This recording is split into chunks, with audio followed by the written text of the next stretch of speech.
We're joined now by the San Jose State Spartans, led by head coach Brad Sanfilippo in his ninth season. He's joined by senior infielder Rocco Caballero, senior outfielder Alex Fernandes, and junior right-handed pitcher Tyler Albanese.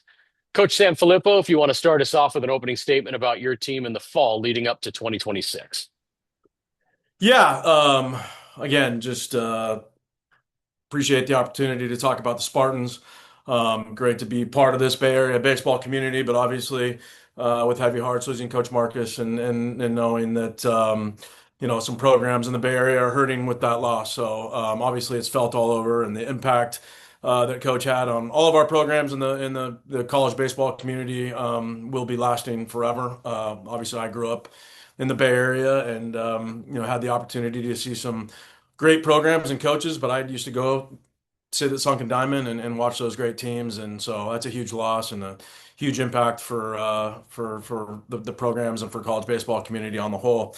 Looking at our club as we look into to 2026, I look back at last year a little bit, and we were off to a great start. We went on the road to Louisiana and we won a series in a really tough place in Lafayette. Took 2 out of 3 there against the Raging Cajuns. We came home against a regional team and had a 4-game sweep of Utah Valley. We took a series against San Francisco and then a tough series against Utah. We won that, and we were in really good shape going into our first season in the league. We had a tough injury. We lost our Friday night guy and Jesse Gutierrez, who had a sub 2 ERA going into that weekend. And we didn't really recover on Friday nights. We couldn't really figure it out. We went 3-9 on Fridays.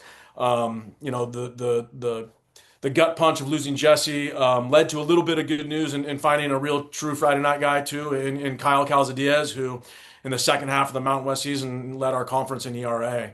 So I think that's a big piece that we get returning. Kyle has the experience of pitching on Friday nights, and the good news is that Jesse will return too.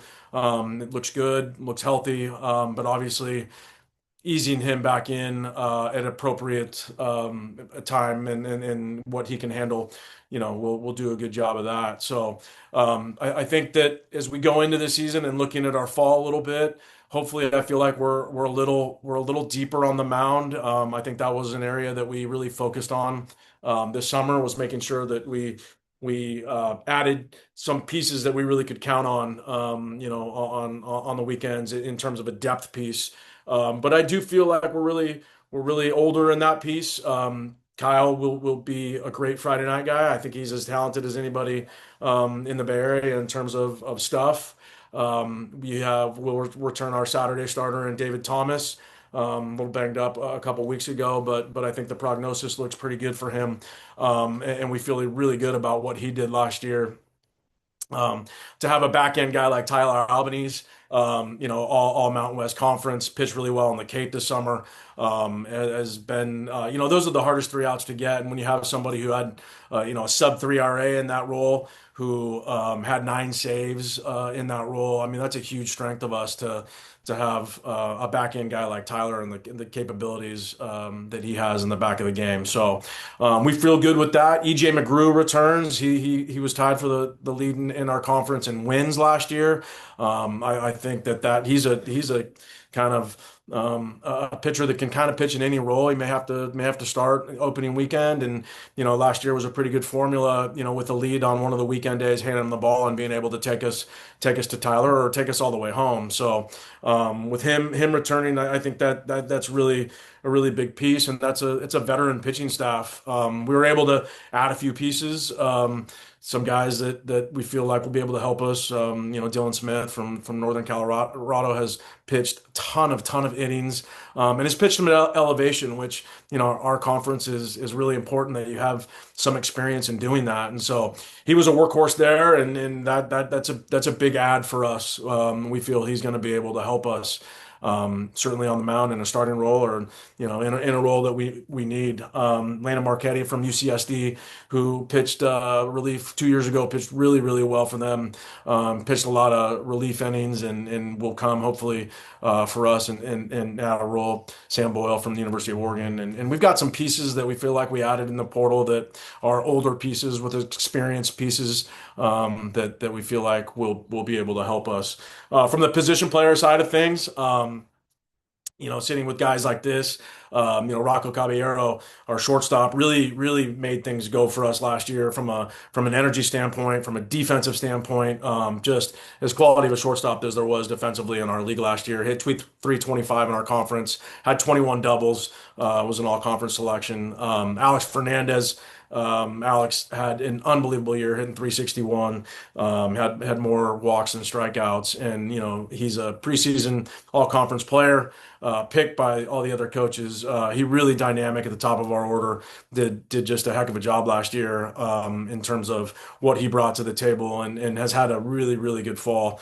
It really makes us go offensively. Really makes us go. Can play center and right field for us. Can short game. Can run. Can do a lot of things. A really dynamic player that we're excited to have back. At third base, we have JC Agard. At shortstop, obviously Rocco. We'll have a freshman at second base to start the year, Peyton Rolls, who is a really talented, that's talented of a freshman that we've had here from Benicia, and he's an exciting, dynamic player as well. Um, at first base, we've got some guys competing for that spot. We returned Drew Giannini, left-handed power hitter. We've got Dylan Jackson, who's a transfer from Long Beach State. We've got Anthony Shepler, who's a transfer, Northern California kid from Ohio State, and Ron Klein, a transfer from Utah. 6'4", 230.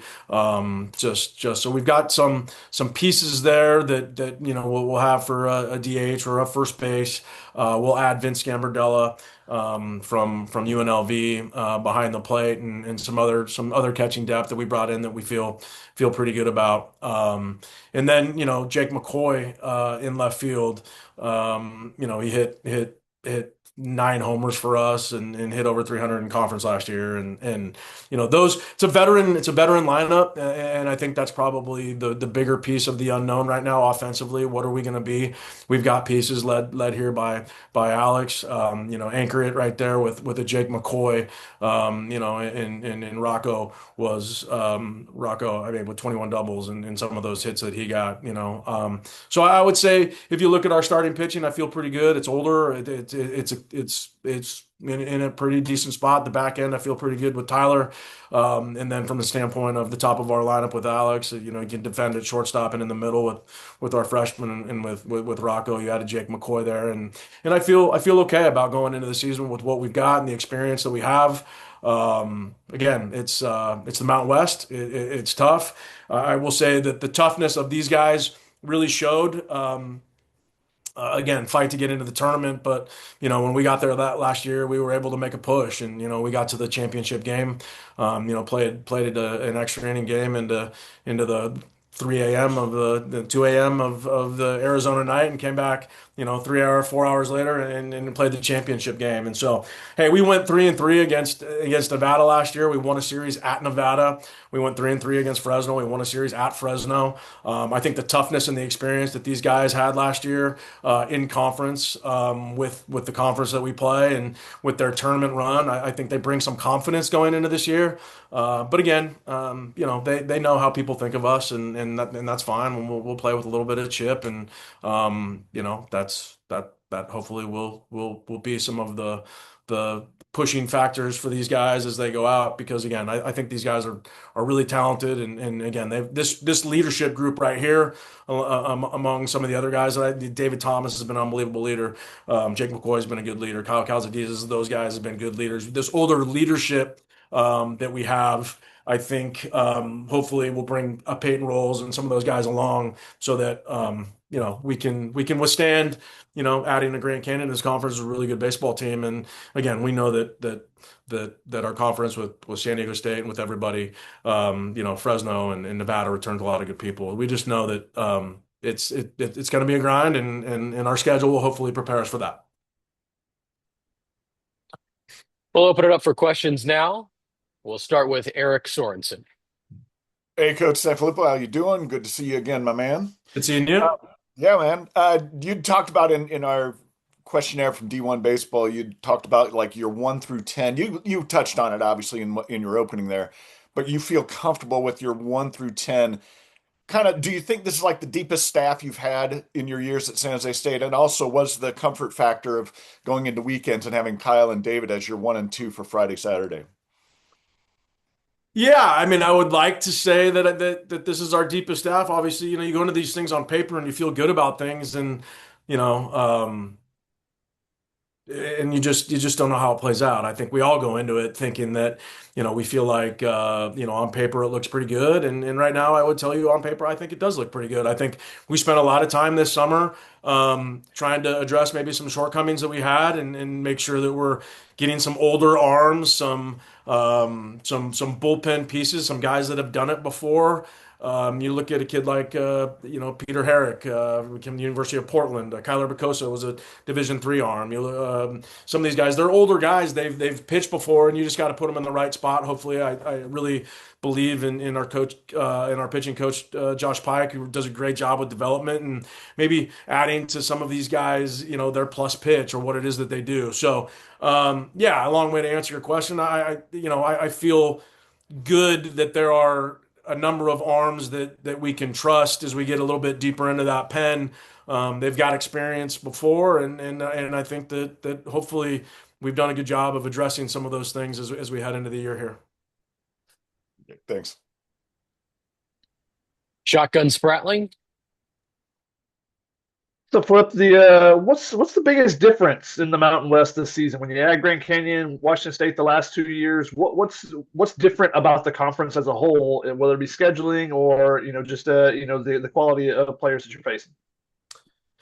Yeah, I think it's going to be the schedule standpoint of it in terms of we're going down to 24 games instead of 30. It's the first time that we've done that since I've been here. So it will be obviously adding a Grand Canyon. I mean they've been a consistent quality team in the WAC for a long, long time, and so I think it just adds another layer of a really, really good team in this conference. But you know in years past, obviously you go to most places, there's one place that you skip and stuff. So it's a little bit more balanced where, you go to four places and four teams come to you. And so, again, these parks play so differently, that, like we don't go to an Albuquerque, but we go to an Air Force, and, we don't go to Pullman, but, we go to Reno. And so, it just from week to week, our ballpark at home plays probably the most sea level, non-elevated ballpark. But, so with that being said, I don't know. It's every weekend is certainly different depending on where you are and what time of year you are in certain places. But I would just say the quality of our conference is going up with the addition of Grand Canyon. Nevada returns a lot of good players. Coach Vance at San Diego State, and I'm sure the where they are and what their expectations are high. And UNLV, it's just there are a lot of different clubs and that play differently at home than they do on the road. And again, I think that this group did a great job of putting themselves in a tournament and getting an opportunity to play, and it's sort of a neutral ballpark, and have I would say that for 4 years. I am proud of the fact that this group and the culture that they've inherited, we've been able to make four runs to a conference championship. Obviously, the goal is to go to a regional. The 23 regional win or the 23 tournament win and regular season win was great. But these guys' goal is to figure out a way to find a way to get back to a regional. And again, it's a grind. This conference is a grind, and it's going to have to be done so in a shorter league season. You don't have 30 to figure it out. You got 24, which I think puts a little bit more emphasis, on your league weekends. So we'll see that, shotgun this year. Our next question will come from Lucas Quick. Go ahead, Lucas. Hey, Coach, Lucas Quick from the Spear and Spartan Daily here. You just mentioned that you guys have gone to four straight Mountain West championships. Is there more or less pressure as a head coach due to that recent success for you? I think the expectations are high. I mean, I think that those are self-driven. There's a culture and a standard that we have that these guys, right? These guys, it's I think everyone goes in with the same goals, and it's to get to a conference championship and to win a regular season and to go to a regional. And so those are the expectations that we have. And anything short of that, I think is not what we set out to accomplish. So, I think that's the pressure you sign up for. I think that's the expectations that you have and you put on yourself. Hey, it's a changing world, and I think that sometimes resources are challenges, and sometimes that, and you can either use that excuse or you can go out and just make sure you get it done. So the pressure I don't think is different. The expectations are the same. And again, I think if you have quality kids like this, that these guys push each other, and they go prepare in a quality way with the strength staff and doing the things that they need to do and putting the work in, outside of just practice time. This group is motivated, and so I'm confident, more so confident than pressure. And obviously, there are things that come along in the season that present challenges and adversity. And again, we just got to be prepared to handle that. Eric, go ahead. Okay, yeah, this question is for Alex. I was just kind of curious about your season last year. You transferred in from Memphis, and just what kind of clicked for you to have such an outstanding season, hitting above 360? What kind of went into last season, and how did it kind of turn out to be such a good season for you? I think there were, a few things. I think the main thing was just the mental thing. Just taking things one game at a time, not really looking at the stats until the year was over, really. I just wanted to take every game's as, just as important as the last one, and don't let things carry over from the last, that sort of thing. Good. And Tyler, for you, Tyler Albanese, just kind of similar question. You had such a good season last year with 9 saves and a handful of wins and an ERA below 3. Just kind of what put you in a comfort zone last year, and how do you hope to keep going with that this year? I think my staff, my coaches put me in that zone mostly. They had all the confidence in me, and, to be able to go out there and pitch as well as I did, I was happy that they believed in me. So, Gotcha. Rocco, quick question for you. What's something in the offseason that you were really focused on to try to, take that next step for you? You led the team in doubles, I think, with 21 last year. You had a great year. What's next for you, and what were you working on in the offseason?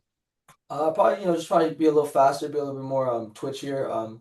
I think for me, I think my game is, I'm not the type of player that's gonna go hit 20 home runs in a year, but I know the type of player I am is to, work the gaps and stuff and just trying to be as consistent as I can. And then defensively, just trying to strengthen up my arm, being able to make more difficult plays in the 5-6 hole. But overall, just trying to be a little bit more agile, a little bit more quicker, twitchier. And just try to build off the consistent season like last year, and that's just the main goal for me, is just try to be as consistent as I can for the team. Thank you. Shotgun Spratling, go ahead. You have a question. Brad, what was the focus this offseason trying to improve the offense? I think it's just situational execution. I think that a couple of years ago that we were really big and we were really physical, and we could do some damage with everybody else, in our conference. And really in 23 and 24 we could kind of slug our way into we could sort of slug our way to some wins, and out physical some people.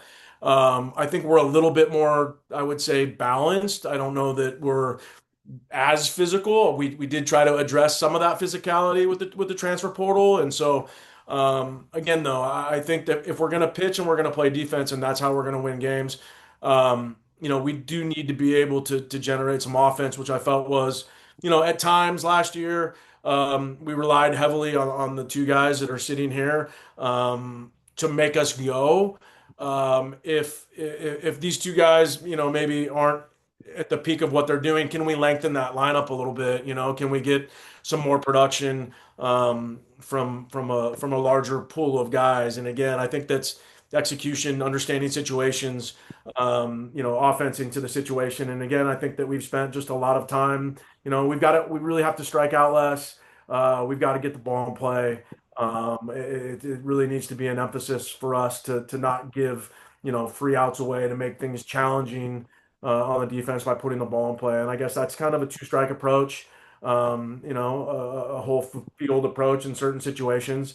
But again, lengthening the lineup with some experience and some diversity where Alex can run, and there's a couple other guys now that can push a little bit. We've got a Brent Coda, a 6-year guy coming in from Cal Poly Pomona, who's an experienced player, but you also got a guy like a Trevor Wilson who can run a little bit, and so can we stretch it with a Neil Jansen can run a little bit, and Alex can run a little bit. So hopefully a little diversification of the lineup. We're not just relying on one thing. We're more than just physicality, and hopefully we're top to bottom where we can do some things, whether it's, short game or hit and run or beat you with a double in certain situations. Hopefully a diversification of the lineup.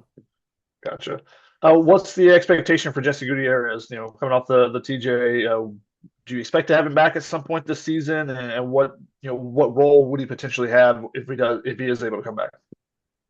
Yeah. Hey, knock on wood, Jess has put a ton of work in and, quality training staff, and he has been just unreal at this, rehabbing and doing what he can do. Obviously, I've been unbelievably cautious, but, we're trying to take it as slow as we can. But, I believe that there's a potential that you'll see Jesse opening weekend for an inning or two, and which is, you know, remarkable, in a sense that he's really done a great job. So, you look at our staff with feel pretty good about where we are, and if we can slowly get Jesse back into where we feel confident, whether it's throwing at the back end to start the year, because we're gonna be at a 1 inning to 2 inning for maybe the first few weeks, and start working some pitch counts.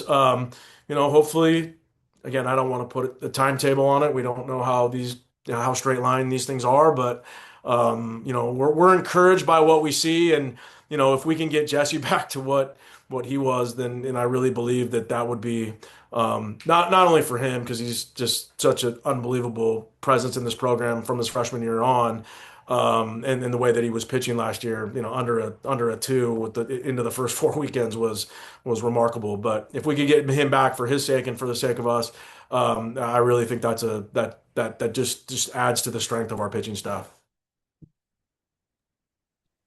Our final question will come from College Baseball Weekly. How you doing, Coach? I know you spoke earlier on the road series, win last year at Louisiana. Great environment, win for you guys. You're taking on historic Long Beach State. They have produced a lot of MLB players. Excited about this one, Coach? Absolutely. Coach Bruce and I go back to when he was here at Nevada and in this conference. And so an opportunity to go play a historic program like Long Beach State was a great opportunity for us. Last year starting in Louisiana was a great opportunity for us. And obviously out of the gate with a challenge like that on the road against a tough program and a well-coached TJ Bruce team, we're certainly looking forward to that challenge. And again, nothing's going to get us prepared to play tough weekends than by playing quality people. So we certainly look forward to going to Long Beach, and we look forward to the grind of a schedule that we have, and I know these guys are certainly looking forward to it. We got a couple Southern California guys, 3 of them sitting right here that are probably excited to go down to Southern California to start our season. Absolutely, absolutely. Real quick for Tyler and then for Alex. Tyler, what pumps you up most about being a closer? I remember back in the day watching Francisco Cordero for the Reds, the way he would run out, it was electric, it was lightning, so much fun. But what do you love about that? Because pitching, you have your starters, you have your people who are just in a rotation and they come in relief, but then something about that closer, what is it that you love about it? I think just the mindset that I get when I step onto the mound in late innings. I want to win for my team, and I think the most fun part is being able to do that. You work so hard to be good for your teammates, and to be able to win for them and have their back is just a plus on the field. And real quick for Alex, I believe you appeared in all 59 games last year. That's very rare, my man. What is it? Are you just a kid who loves baseball? Is that just always been your mentality? What is it, man? I really respect that. Yeah, man. I mean, I think part of it is just I love baseball, and I do a really good job of taking care of my body. I put a lot of emphasis in my sleep, my nutrition, spend a lot of time in the weight room, and I think just do whatever I can to stay healthy and be able to, keep myself on the field and do what I can to win games with the guys. All right, Coach. All you guys, best of luck at Long Beach State. I appreciate your time. Appreciate it. Thank you very much. Thank you. All right. Thank you to Coach Sanfilippo, Rocco, Alex, and Tyler. And good luck to the Spartans as they open the 2026 season with a 3-game series against Long Beach State.